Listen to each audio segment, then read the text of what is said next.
সেটা কেন বুঝতে পারছি না। প্রায় বার ছয়েক আমার হাসির কথা শুনলাম। অতীতে আমার বান্ধবীরাও এতবার আমার হাসির কথা বলেছে কিনা মনে নেই, কিন্তু রাজশেখর যতবার বললেন। আর সম্ভবত রাজশেখরের সঙ্গে এটা আমার দ্বিতীয় সাক্ষাৎ, কেননা আমি দুর্গাপুরে খুব অল্প সময় আগেই, দুর্গাপুজোর ঠিক পরেই দুর্গাপুর কার্নিভালে এসেছিলাম, এবং যদি খুব ভুল না করে থাকি তাহলে রাজশেখর সেখানেও মঞ্চে ছিলেন। এবং রাজশেখরের যে একটা, যাকে ইংরেজিতে বলে ইনিমিটেবল, মানে অনুকরণীয় যে বাচনভঙ্গি, সেটা বলাটা মুশকিল।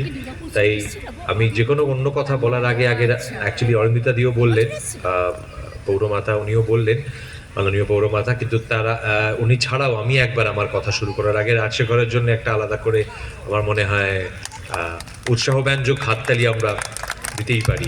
সত্যি সত্যি ও খুব চমৎকার সঞ্চালনা করেন, এবং আগেরবারও দেখেছি, এবারও দেখছি। তার সঙ্গে এবার আসি এই কার্নিভালের প্রসঙ্গে, এবং তারও আগে মঞ্চে যারা উপবিষ্ট আছেন, এই দুর্গাপুর শিল্পনগরী, দিদি বললেন স্বাস্থ্যনগরী, এই দুর্গাপুর অঞ্চলের সমস্ত গণ্যমান্য ব্যক্তিরা যারা মঞ্চে আছেন,